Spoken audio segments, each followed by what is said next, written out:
Allez, Boker Tov, messieurs, le shiur Leilui Nishmat, Eliyahu bar Frecha, et Yvonne Gemara bat Yasmina, Nishmatam Began Eden. Alors, messieurs, on continue. Ochot Sadikim, elle va dire quelque chose de magnifique. Bon, tout est magnifique, hein, tout est sublime, tout est. Voilà, comme d'habitude. Mais vraiment, là, c'est mieux que d'habitude. Là, en tout cas, moi, ça me touche énormément. Parce que vous allez voir. Non, c'est vraiment beau, c'est vraiment magnifique. C'est tellement émettre, c'est tellement vrai. Écoutez bien. Avram et David, Kol Hayom, Kulo, Ayu Oskin Batorah. Il donne ici l'exemple d'Avram Avinu, David Amelech. Kol Hayom, Kulo, Ayu Oskin Batorah. Toute la journée, il ne faisait qu'une chose. Oskin Batorah, s'occuper de Torah. Oui, bon, mais c'est pas tous les jours la guerre. Hein. Quelle guerre? D'accord? Ayoskim Batora. Tu as avec la guerre maintenant? Ah, d'accord, je sais pas. Voilà, vous comprenez? Tu as avec la guerre? C'est toujours comme ça. Kol Hayom Kulo Ayoskim Batora. Toute la journée, ils étaient occupés de Torah. Umefaharim, Umeshabrim, Beshirot, Detishbachot, Lakadosh Baruch, Leharim Kol Besimcha. Et ils donnaient splendeur à Dieu, ils louaient Dieu, ils chantaient Dieu. Leharim Kol Besimcha. Et ils élever leur voix en chantant Dieu, avec simcha, avec joie, comme c'est la meilleure Maseret Shabbat, la Medalef Amoudbet. Et ce qui est intéressant, je ouvre la parenthèse, je la ferme, peut-être quand je la ferme, je sais, dans pas longtemps, d'accord? J'ai vu ça au niveau de la halacha, des halachot du Rav Moutsafi, sur Shabbat, extraordinaire, Zemechaya Metim, parce que vous savez, quand on comprend ce qu'on fait, je dis ça 1000 fois, tu ne peux pas aimer quelque chose que tu ne connais pas. C'est un klal dans la vie, dans tout. Hein. Tu ne veux pas aimer l'amkeila si tu ne l'as jamais goûté. Tu ne veux pas aimer l'amlouchia si tu n'as pas goûté. Tu ne veux pas aimer le. D'accord? Tu ne peux pas aimer quelqu'un si tu ne le connais pas. Ok, il faut le goûter. C'est quoi goûter quelqu'un? C'est quoi goûter quelqu'un, mon tzaddik? Je ne sais pas. Non, pas comme tu étais en prison, je ne parle pas de ça. Je parle, d'accord, goûter quelqu'un. Goûter quelqu'un, ça prend à le connaître. Kol davay sh'ta'am, on va le voir. Et là-bas, il ramène, d'accord, pour comprendre ce qu'on fait. C'est pas savoir. Et il ramène. Hein? C'est pas savoir. Si, ça arrive à le savoir après. Après ça va. Après ça, va. Et là-bas, il ramène au sujet, alors bon, beaucoup de choses par rapport à Shabbat Kodesh, et il parle au niveau de la halachot de la tfila. Et c'est très très important, vous savez, de réviser des halachot, voilà, que tu connais, que là, Michel, bravo, bien fait, bravo, tu as l'impression de connaître, merci, pas que tu connais, que tu as l'impression de connaître, il a raison, d'accord? C'est très important de réviser des halachot que tu as l'impression de connaître, tu crois que tu les connais sur le bout du doigt. T'as un mishpacha, par exemple, t'as un mishpacha, Rabbi Raphaël. D'accord, t'as la mishpacha, la pureté familiale. Tous les jours, il faut réviser. Tous les jours, on se plante. Par exemple, ok. Toute la halachot, quoi, très importante. Et là-bas, il ramène la halachot donc de Shabbat et de Tfila. Et il montre l'importance, il ramène l'importance de chanter Shabbat. Alors, pas chanter sur la table, là, dans la table de Shabbat. Hein, on va le voir plus tard, peut-être un jour. Là, on parle dans la Tfila. Et il ramène au sujet du Harizal, il dit que le Harizal, il ramène, Rabbi Chaim Vital, que le Harizal, toute la semaine, il bougeait les lèvres, mais on n'entendait pas prier. Mais je ne parle pas de l'Amida, hein. Je te parle plutôt que des Imra, je te parle des Korbanos, je te parle tout d'avant. On n'entendait pas sa voix. Tellement qu'il avait une ira et une crainte de la synagogue, même élever la voix à la synagogue, il n'élevait pas. C'est-à-dire qu'il bougeait les lèvres, d'accord, mais on n'entendait pas sa voix. Ok? Chutz mi Shabbat Kodesh. À l'exception de Shabbat. Shabbat, il élevait un petit peu plus la voix et on entendait sa voix un peu plus sa voix dans les plus des Imra. Et là-bas, le Rabbi ramène, même dans le nom du Harizal aussi, mais pas que, il y a plein d'autres poskim, que c'est important, Shabbat, de chanter. Vous voyez de toute façon que c'est le minag d'Israël, dans toutes les tfoutzot d'Israël, tous les coutumes du peuple juif, d'accord, du Ham Israël, mais Shabbat, à l'inverse de la semaine, tu ne vas pas chanter Azir Shir, on ne le chante pas Azir Moshe. La semaine, on ne va pas chanter Le'el Baruch. La semaine, on ne va pas chanter Yotzero Urechocher. Quand est-ce qu'on le chante? Shabbat. Alors pourquoi on le fait? Pourquoi Shabbat? Parce qu'on a le temps, parce qu'on n'a rien à faire. Pas du tout. Parce que c'est ramené dans le Zohar Kadosh, que Shabbat, il faut chanter la Tfila. Alors les Chachamim, c'est comme ça, c'est un minag. Pourquoi ces passages-là, je ne sais pas. En tout cas, c'est comme ça, que certains passages, on le chante à Shabbat. On le chante à Shabbat. Et là-bas, c'est important de chanter Shabbat. Donc ça, c'est premièrement. La tfila, dans la tfila. C'est pour ça qu'on va chanter dans Baruch Shama, on va chanter dans Hashem Melech, on va chanter dans la El Baruch, comme j'ai dit, on va chanter dans El Adon, d'accord? Mais pourquoi on le fait? Il faut savoir pourquoi. C'est un Zohar Meforash. Que Shabbat, il faut chanter Hachem. Et en fait, il y a un Zohar Medvi qui lui ramène le Rav Moutsafi, que la Kadosh Borou, quand il voit qu'on chante, alors là-bas, cette tefila, elle monte. Elle monte jusqu'à Kadosh Borou. Hachem, il dit au Malachim, regardez comment mes enfants, ils me chantent. Regardez mes enfants, comment ils me chantent. Shabbat Kodesh, c'est très important de chanter dans la tefila pendant Shabbat.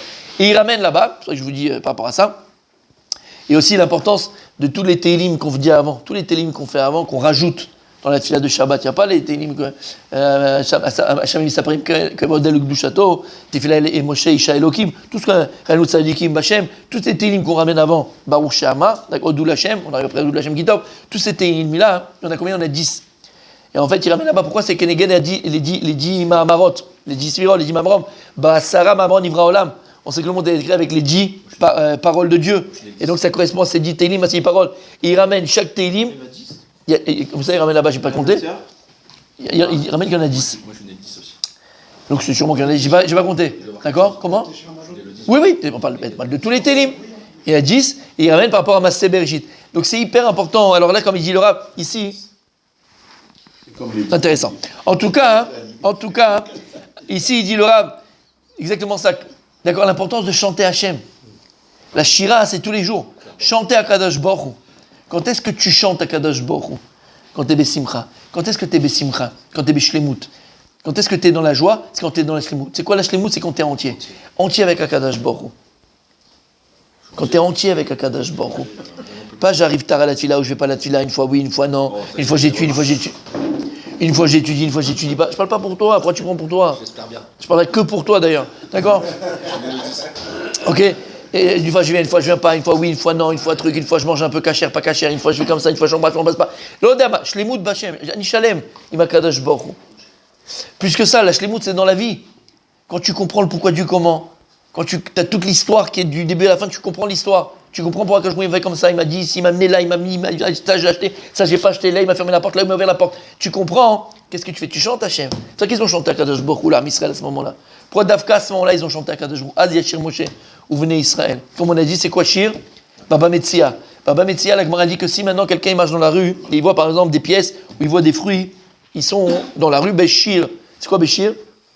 Éparpillé. Non. En liberté. Non. Entassé. Non. Je chante pas les fruits. Il y a écrit que lorsque. Les chiens. Il y a écrit, vous faites Shne Micha Vechatagum? Non. Non. Faudrait s'y mettre, mon petit. D'accord. Alors, il y a écrit comme ça. Shne Micha Vechatagum. Lorsque Eliezer. Tu vois qui c'est Eliezer? Oui. D'accord. Oui. Tu vois qui c'est Eliezer? Donc quand tu vois Eliezer, d'accord, qui va chercher une femme pour qui? Pour Yitzhak. Pour Yitzhak. Il a fait Mérod. Pour Yitzhak, d'accord. Et il va trouver donc Rivka, il va lui donner des cadeaux, lui donner des bijoux. Et bien écrit, il va lui donner des quoi? Des... Il a fait. Alors en hébreu on dit des Agilim aujourd'hui, d'accord, mais là-bas quand il traduit le Tirgum Enkelus, comment il traduit? Shirain. Shirin, Shirain, Shir. Lama. Parce que c'est quoi Shir? C'est un cercle. C'est que la Gemara dit, si tu vas dans la rue et tu vois des fruits ou des pièces qui sont en cercle, c'est un siman. Et ils vont pas tomber de la poche de quelqu'un, ils vont se mettre en cercle comme une horloge. Non, c'est sûr que c'est un siman, tu peux pas toucher. C'est quelqu'un qui les a posés comme ça. Shir, la racine du mot shir, c'est un cercle, c'est un rond, c'est un cercle. Qu'est-ce que c'est shir aussi? La chanson. Parce que shir, c'est un cercle, c'est devenir shira. Shira, c'est aussi un chant. Pourquoi est-ce qu'un chant, chanter Dieu, c'est shir? Shir, c'est un cercle, c'est un rond. On a expliqué 1000 fois, Julien pourra le dire à ma place, mais je le dis à sa place, il est tellement ranav. Écoutez bien.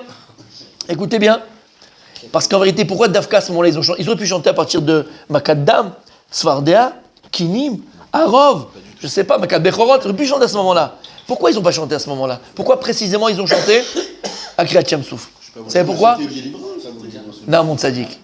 Parce qu'il y a eu, c'est quoi un cercle? C'est un point au départ, c'est un point. Et puis tu pars de ce point-là, d'accord, et tu traces un rond et un cercle. Et à la fin, qu'est-ce que tu fais? Tu reviens à ce point-là. Le union du cercle, c'est la notion et c'est le symbole de toute notre histoire, à chacun, de ta vie, de ma vie, de notre vie, de ta vie. Et tu pars toujours d'un point. Et des fois, tu t'éloignes de ce point et tu comprends pas ce qui t'arrive, pourquoi, comment, où je vais. Et tu étais en haut et tu viens en bas.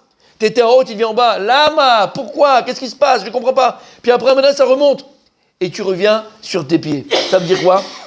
Écoute bien, Am Israël, Davka au moment de la mer Rouge, Davka au moment de Kriyat Shamsouf, ils ont choisi Akadosh Baruch Hu. Pourquoi? Parce que la boucle a été bouclée. Le pourquoi de la galoute, le comment de la galoute, la galère de la galoute, le souffrance de la galoute, voilà, eh ben voilà, la brioute, tu vois, Emet. Le pourquoi de la galoute, le comment et le pourquoi. On y arrive à la chanson, d'accord? La boucle a été bouclée. Lorsqu'ils ont vu que les Égyptiens ont été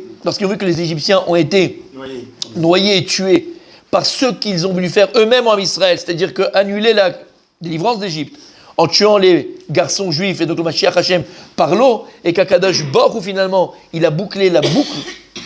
Ils ont compris toute l'histoire du début de la galoute, du milieu de la galoute, de la truc de la galoute, le pourquoi de la galoute, jusqu'à la Géoula. Ils ont compris tout le film. Et lorsque dans ta vie, la vie c'est quoi? Ce sont des cercles. La vie sont des cercles. On est le cercle familial, on dit le cercle d'amis, on dit le cercle, d'accord? On dit le cercle de, d'accord? On dit plusieurs cercles. D'accord? On dit le cerclophage. Exactement, le cercle intime. D'accord, le cercle, exactement. Oh purée. D'accord, on dit le cercle. Pourquoi le cercle? Parce que dans la vie, on trace tous des cercles. C'est quoi le cercle? C'est nos histoires, c'est nos événements, les événements que l'on vit. C'est les histoires que l'on vit, c'est notre vie, c'est notre vécu. Tu pars d'un point à chaque fois, et tu ne sais pas forcément où tu vas aller. Tu ne sais pas où Akadosh Baruch Hu où il va t'amener. Tu ne sais pas comment ça va se passer. Et parfois, quand tu traces ce cercle-là, il y a des moments qui sont pénibles, difficiles, incompréhensibles. Quelqu'un qui a la Emouna Bachem, il continue à tracer le cercle. Il continue sa route. Parce qu'il sait qu'à un moment donné, il arrivera à comprendre le pourquoi du comment. Il comprendra les événements. C'est ce que je viens de dire. Non, comment ils sont sortis? Ils ne sont pas sortis droit. Ils sont sortis en demi-cercle. Exactement. Émet. Et dans la vie de chacun, c'est pareil. Maintenant, le plus grand malheur, c'est quoi, Rabbi Richard? Bravo, Julien. C'est ce qu'on vient de dire. C'est-à-dire? C'est ce qu'on va dire. La guerre. Il a fait, c'est ce qu'on va dire.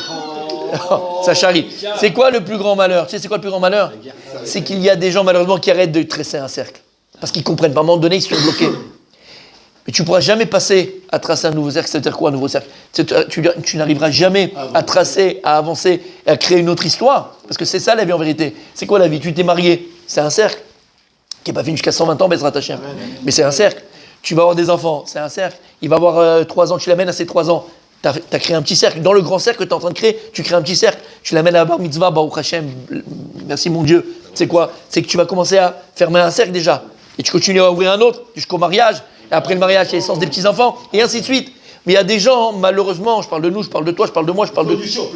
Malheureusement, ils n'ont pas fini de boucler la boucle. Et d'ailleurs, c'est ce qu'on dit. Très souvent, quand quelqu'un, il est dans la panade, il n'est pas bien, il est dans la... il est un peu dans le yéhouch, il est un petit peu dans le désespoir et dans la déprime. D'accord? C'est parce que cette personne, elle n'arrive pas à fermer le cercle. Je donne un exemple. Et tu pourras le dire de ma part si tu veux. D'accord? Tu étais fou amoureux de lui. Pour toi, c'était l'homme de ta vie. C'était sûr que c'était lui, c'était le bon, c'était machin. Tu as commencé à tracer le cercle. Et tu étais sûr que tu allais pouvoir le boucler. Et finalement, au milieu de ce cercle-là, entre guillemets, de ce traçage, il s'est barré le mec. Il s'est barré, il t'a laissé en plan. Qu'est-ce que tu fais? Continue à tracer le cercle. C'était juste en fait un passage. C'était pas une tachana sophite. C'était juste un passage. Continue à tracer le cercle. Parce que comme je dis, un cercle, c'est quoi? Ce qui était en haut, c'est vrai, tout est beau, tout est magnifique. Mais on était en bas, tu te sens en bas, ça arrive pas, j'arrive pas, je comprends pas. Pourquoi moi? Continue à... Un cercle vicieux. Oh, oui, mais tout à fait, c'est exactement ça. Mais là, c'est une spirale. C'est plus un cercle, c'est la spirale. C'est plus un cercle. Non. Alors, je peux me permettre? Le cercle vicieux n'existe pas. Le cercle vicieux, entre guillemets, ça serait une spirale. C'est une spirale. Là, tu es rentré dans une spirale à laquelle tu n'arrives pas à t'en sortir. Là, c'est pas bon. Là, c'est négatif. C'est plus un cercle, c'est une spirale. D'accord? Continue à tracer le cercle. Ok, ça a fait mal sur le coup. Ok, ça t'a fait de la peine. Ok, c'était dur. Ok, c'était compliqué. Ok, ce que tu veux. Continue à tracer le cercle. T'arrêtes pas. C'est le seul moyen que tu as pour passer à autre chose. Continue à passer le cercle. C'est pas grave. J'ai appris des choses. J'ai grandi de ça. Il y a eu des bons moments. Il y a eu des choses. J'ai eu une expérience. Termine. Boucle la boucle. Pour passer à un autre cercle Bézard d'Hachem. Mais sinon, tu rentres dans une spirale. Et à 35 ans, 40 ans, il n'est pas encore marié, ou il n'est pas encore marié parce qu'il a encore le coup de Stéphanie qu'il a quitté pour Maurice. Ah bébé, lève-toi, ça y est, c'est bon, allez, c'était pas elle, de toute façon. Tourne la page, termine-le, exactement, passe à un autre cercle. Tu comprends ce que ça veut dire? T'as compris? Il a fait tout ça pour dire quoi? Bon, on revient à ce qu'on a dit. Donc il dit ici, Abraham et David Amelech, ils étaient mefarim, meshabechim, l'akadosh baruch hu, l'arim kol besimcha, l'arim kol, c'est important de chanter Dieu. Même dans la voiture, chante akadosh baruch hu. Hier j'ai vu aussi l'importance, on oublie, c'est vraiment. Là-bas il ramène le Rav aussi Mutzafi, l'importance du chant Adon Olam. Non, on ne fait pas parce qu'on n'a pas le minag de le faire. Mais je ne sais pas si on n'a pas le minag. Adon Olam, Asher Malach. Et là-bas, comme ça, il dit, on n'a pas l'habitude de le faire, mais en tout cas, il dit, et c'est important, mais le Zohar, il ramène, c'est un chant. Là-bas, il ramène, on le fera ensemble. Il dit, non, mais c'est pas ça. Il dit au nom du Rav Haïgaon, du Rav Shara Haïgaon, qu'on voit dans les Tosfot, d'autres encore qui ramènent, il dit, Ani Arev, je suis garant. Que tout celui qui dit Adon Olam le matin avant la tfila, que cette tfila elle est écoutée par Hachem, elle est exaucée par Hachem. Avec Bekavana, pas Stam, en chantant. Il n'y a même pas dans le petit Non, c'est avant, c'est tout avant. Avant. Tu mets des tfilines, après il y a qu'Adon Olam. Les brachot, après les brachot. Alors attends, il y a fait meod. Tu vas dire Adon Olam. Et dit Ani Arev, je suis garant que celui qui dit Adon Olam tous les matins, avant la tfila, d'accord, que cette tfila elle est exaucée par Hachem. Et il dit, tout celui qui dit Adon Olam, il n'y a pas le Satan ou Mekatreng, ils ne peuvent pas venir et interférer sa prière. Plus que ça, va Satan mashlim ito. Le Satan, il fait la paix avec lui. Le Satan, il fait la paix, il te laisse tranquille. Comme ça amené. Et donc, il y en a aussi qui le font au début et à la fin. Début de la tfila pour marquer la tfila, et à la fin de la tfila pour, d'accord, être au début et à la fin, parce que c'est important. Exactement. Et c'est exactement. Et en fait, il ramène plein de choses. Adon Olam, Gematria de Adon Olam, c'est Ensof. Ensof Baruchu, Ensof. Donc c'est une tfila extraordinaire. Donc on voit que c'est important de chanter Dieu. Même là, tu es dans ta voiture, tu connais par cœur Adon Olam. Tu es là et tu chantes et tu dis Adon Olam. Et tu chantes Adon Olam comme on l'a chanté quand on était petit. Très important de chanter Dieu. Donc on voit que Abraham Avinu, David Amelech, il le faisait. Et regarde, il dit Vatz Matzliar Bechol Derachav. Chanter Dieu, ça t'amène à quoi? Être sek bato, attention. Sek bato, s'occuper de la Torah. Et chanter à Kadosh Baruch Hu, Matzliar Bechol Derachav. Tu réussis dans tous tes projets, dans tout ce que tu entreprends. Vetov Te'amav. Alors là, on va voir ce que ça veut dire. Vesholeach Ruach HaKodesh Bekirbo. Kadosh Baruch Hu t'amène le Ruach HaKodesh. Tu ne peux pas avoir Ruach HaKodesh, l'esprit divin, si jamais tu n'es pas Besimcha. Si jamais tu n'as pas la joie. La joie, c'est une condition sine qua non pour le Ruach HaKodesh. Comme ça, Yitzhak Avinu, pour bénir ses fils, Esav à la base, mais bon, Yaakov Avinu, comme ça, il a demandé Yitzhak Avinu, vous allez préparer un bon plat, Ta'amim. Pourquoi il a demandé qu'il prépare un bon plat, Yitzhak Avinu? Pourquoi? S'il avait faim. Non, parce qu'il voulait manger des choses qu'il aime pour rentrer la simcha. Et quand tu as la simcha, la bracha lechal, la bénédiction lechal, Velibo sameach. C'est pas comment tu le manges. Ou mitmale abad akadosh baruch hu. Et la personne, elle se remplit d'amour de Dieu. Venavsho kshura begil. Ou megale razim bechilushim shel ma'ala. Et akadosh baruch hu, il va dévoiler à cette personne-là les secrets de sa Torah, les secrets lyonim. Lifi shayare Hashem baruch hu veyashar. Akadosh baruch hu, il a dévoilé à Abraham Avinu, il a dévoilé à David Amelech. V'nichnas ata'am bekirbo. Et ça, ce qu'il dit ici, c'est quand même intéressant. Il dit V'nichnas ata'am bekirbo. Et il rentre le ta'am bekirbo en son sein. V'nichnas ata'am bekirbo. Et il rentre en lui, et il rentre en son sein le ta'am, le goût. Qui peut m'expliquer ce qu'il dit ici le rab? V'nichnas ata'am bekirbo. Alors vous savez que même en français, bon, je comprends pas ce que ça veut dire. V'nichnas, toutes les personnes qui besimcha, qui voilà tout ce qu'il reçoit. Et v'nichnas ata'am bekirbo. Dans la nourriture, il y a la bénédiction, certainement. Ça lui fait tout ce qu'il mange, ça lui fait du bien. V'nichnas ata'am bekirbo. On parle plus de manger, là on parle qu'Akadosh il te donne les chidushé Torah, comme dit les secrets de la Torah. Kadosh Baruch Hu il te donne Ruach HaKodesh. Akadosh Baruch Hu il nichnas ata'am bekirbo. C'est quoi l'ata'am bekirbo? Alors écoutez bien. Hein? Dans ton sein, il y a la traduction. Oh, ça veut dire quoi? Moi, je pense qu'il ça doit On a expliqué déjà plus d'une fois. On a expliqué plus d'une fois. L'école d'Avar Yesh Ta'am. Vous entendez? L'école d'Ava Yeshtam. Là, tu te poses, hein. Chaque chose a un goût. Chaque chose dans ce monde-là a un goût.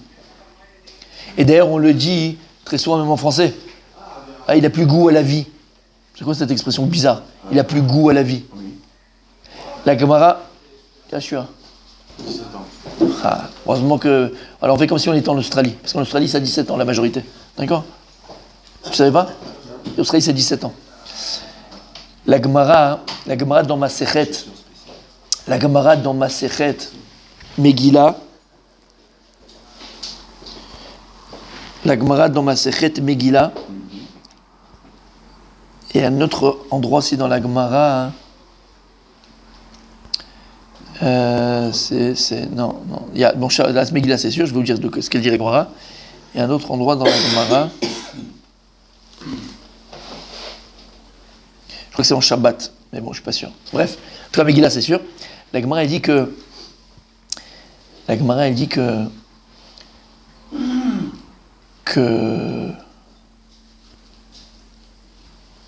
Yeshtaam les berila. Il y a un goût. Dans la Vera. Pas du tout. Il y a un goût dans l'acte sexuel. Il y a un goût.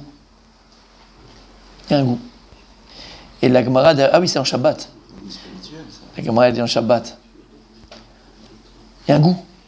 Même dans les berilot, il y a un goût. Ah oui, bah. Yeshtam. Ouais. On dit que on diffusait de Esther à Malka. Et rien Kadosh Baruch Hu, qu'est-ce qu'il a fait? Il a fait un chut shel chesed. Il a fait quelque chose d'extraordinaire, Kadosh Baruch Hu. C'est que chaque personne, parce que Mordechai il a dit à Esther, tu ne dévoileras pas ton origine, d'où tu viens. Tu ne dis pas que tu es juive. À personne. Et encore moins à Achashverosh. Il écrit là-bas, comment elle a trouvé Chen? Elle trouvait grâce aux yeux de tous ceux qui la voyaient. Lama, parce qu'elle était au goût de tout le monde. Elle était au goût de tout le monde. Goût encore une fois. Pourquoi? Quand je faisais que quand c'était un Américain, il n'y a pas les Américains, mais on a compris, qui la regardait, il disait, mais c'est une Américaine, ça là, elle a mon goût. Quand c'était un Hindou qui la voyait, il disait, mais on dirait une Indienne. D'accord? C'est pas possible, elle a mon goût. Un Français, il croit, mais c'est une Française, celle-là, regarde, une tête de Française, elle est à mon goût. Elle est à mon goût. Elle est à mon goût. Tam. C'est plus que Matimli. Yesh Tam. La Gemara, elle dit que Yesh Tam les berila. Et la Gemara, elle dit qu'à partir du moment où le Beth Amikdash a été détruit, on a perdu le Ta'am. Excusez, je vais, d'accord, prenez attention. On a perdu le Ta'am des berilot. La Gemara, elle dit qu'on a perdu le Ta'am, le goût de l'acte sexuel, d'accord? Même pas des rapports sexuels. On a perdu le goût, on va dire dans les choses qui sont permises, hein, d'accord? Perdu le goût depuis que le Beth Amikdash a été détruit. Et d'ailleurs, depuis que le Beth Amikdash a été détruit, on a perdu le Ta'am des pérotes. On a perdu le goût des fruits. On a perdu le goût des légumes. C'était pas du tout le même goût. Il y avait un goût, il y avait un Ta'am. Et la Gemara elle dit, mais il est quand même resté ce Ta'am où? Beovré Avera. Celui qui est ouvert Avera dans cette notion-là de machin, il a un Ta'am. Lui, il a un Ta'am. Je rentre pas dans les détails. Il a le Ta'am. Tu veux essayer? Regarde. Le matin, tu fais comme il faut. L'après-midi, tu fais comme il faut. Regarde la différence. Tu me diras. C'est grave qui m'a dit. D'accord? Mais non, mais tu me crois pas. Comme ça dit la Gemara.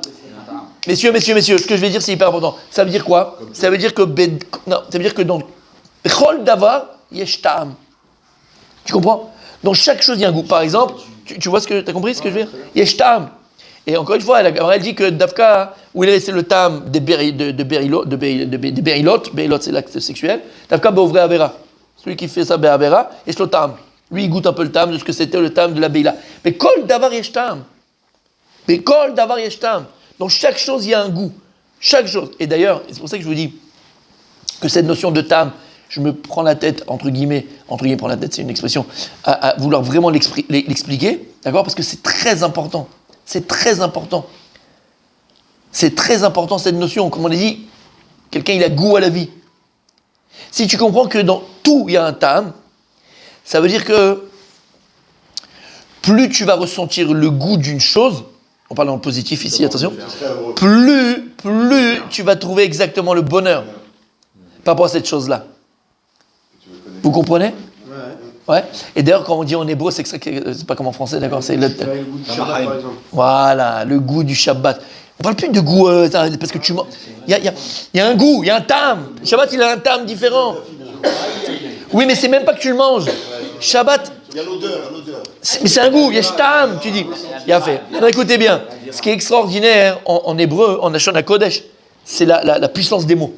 Ta'am qui veut dire goût, ta'am c'est aussi la raison. Et très souvent, la chose pourquoi tu l'as fait, c'est la raison pourquoi tu l'as fait, c'est parce que tu as le goût à cette chose-là.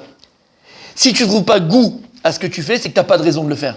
Et donc si tu ne trouves pas le ta'am à l'étude de la Torah, tu ne vas pas trouver la raison pourquoi étudier. Si tu trouves le ta'am avec ton épouse, tu n'as pas la raison d'être avec elle. Si tu n'as pas le ta'am d'être avec de ton mari, tu n'as pas la raison d'être avec elle. Ta'am en hébreu, c'est goût, c'est aussi la raison. Parce que très souvent, et dans la majorité des cas, la raison qui fait que, c'est parce que tu as trouvé bon goût.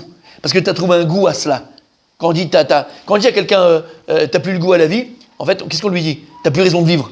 C'est la même chose. Même en français. D'accord? Quand on dit à quelqu'un, t'as plus le goût à la vie, t'as pas raison, j'ai perdu le goût à la vie, j'ai plus raison de vivre. Mais tu vois que c'est la même chose. En hébreu, c'est pareil. Quand tu trouves le tam de quelque chose, tu dis, non, j'ai plus envie d'aller dans ce boulot-là, j'ai plus tam d'aller le matin me lever, d'aller. Lama, il ne trouve plus la raison pourquoi le faire. T'as compris ce que ça veut dire? Donc faut pas, et au contraire, faut pas être mésalzel dans le tam. Faut pas mépriser le tam. Le tam, c'est le goût que tu as à faire les choses. Parce que le goût que tu as à faire les choses, c'est la raison pourquoi tu l'as fait. Vous comprenez ce que je veux dire? Et c'est pour ça, et là, il y a fait meilleur mon tzaddik. Ça, c'est pour toi, mon tzaddik, Rabbi. Écoute bien. C'est pour ça que mon tzaddik, c'est pour ça qu'il faut s'efforcer. Dans l'éducation de nos enfants, il faut s'efforcer à leur donner le ta'am de la Vodat Hashem. Yesh ta'am la Vodat Hashem. Et c'est quoi le ta'am la Vodat Hashem? Et tu l'as très bien dit. Quand il parle, Rabbi Julien, tout à l'heure, du goût de Shabbat, c'est parce que si tu viens à Shabbat et tu t'es pas préparé à Shabbat, c'est quoi préparer à Shabbat? Tu as les habits de Shabbat, Donc c'est des choses qui sont très, très, très... qui paraît superficielles. Ça peut être les habits de Shabbat, ça peut être le manger de Shabbat, ça peut être les bonbons de Shabbat, ça peut être la table mise de Shabbat, ça peut être l'ambiance de Shabbat. C'est très matériel. En spirituel, il y a fait, mais préparation des bougies. Donc c'est quelque chose de matériel exactement, qui va se transformer en quelque chose de spirituel, parce que la raison, le ta'am matériel, devient ta raison spirituelle. Vous entendez ce que je dis? Le goût matériel devient ta raison spirituelle. Et c'est ça qu'il faut faire dans l'éducation. Nous avons par exemple la Vodat Hashem. Il y a un goût. Et ça, c'est hyper important. Et il faut se sensibiliser. C'est pour ça, mes amis, vous verrez tout le temps que lorsque le Satan, Yetzirah, ou des humains, malheureusement, qui sont eux-mêmes Misitracha, des forces du mal, lorsqu'ils veulent opprimer quelqu'un, lorsqu'ils veulent détruire quelqu'un, on lui enlève le goût. On lui enlève le goût de la vie. Exactement. Et donc, on lui enlève la raison de vivre. Il n'y a plus de goût à vivre. C'est ça qu'il dit ici, le Rav. D'accord? Quand il dit « Venichnas ta'am bekirbo », ça c'est le plus important. La personne qui a goût, et qui trouve le goût, qui recherche, mais qui trouve le goût à tout ce qu'il fait. Et c'est la personne qui est la plus heureuse du monde. Parce que tout ce qu'il fait, il y a une raison. Il y a une raison à le faire. Mais quand tu es comme un robot, comme quand tu es dicté par, tu n'as pas le goût à la fin. Tu vas le faire de manière automatique, automatisée pendant une semaine, 2 semaines, 5 mois, 1 an, exactement. Pareil, pourquoi des mariages s'arrêtent? Pourquoi des fleurs se fanent? D'accord? Pourquoi les mariages s'arrêtent parfois? Parce que elle et lui ne trouvent plus le tam, ils n'ont plus de goût, ils n'ont plus la raison de rester ensemble. Et c'est ça la tragédie. Parce que le tam, c'est à toi de le créer.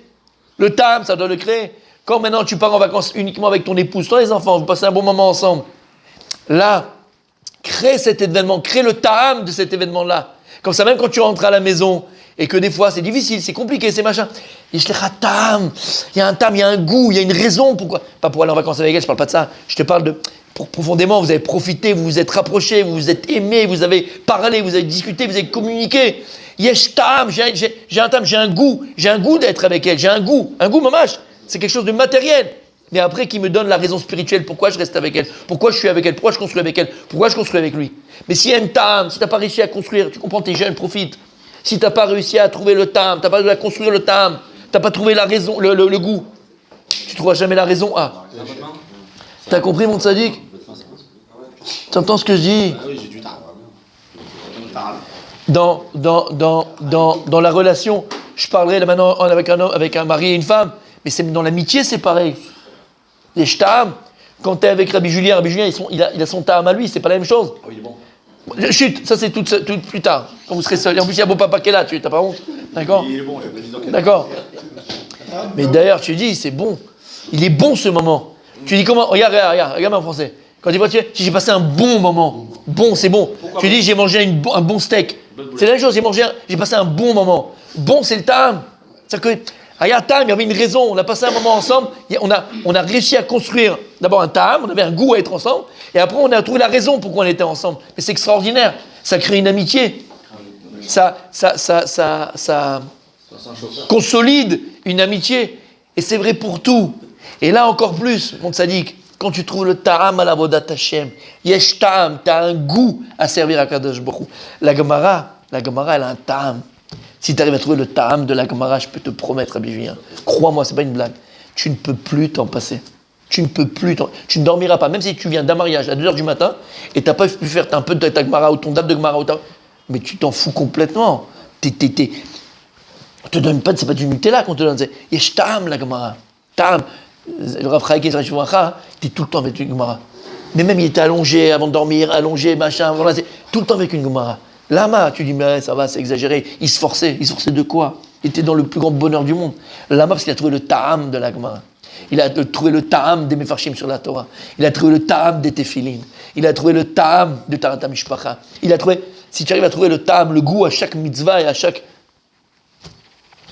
événement de la vie, bien sûr, mais t'es l'homme le plus heureux du monde. C'est ça le bonheur. Le bonheur, c'est ça, mon tzaddik. Le bonheur, c'est ça. C'est trouver le ta'am à chaque chose. Continue demain, Bezrat Hashem.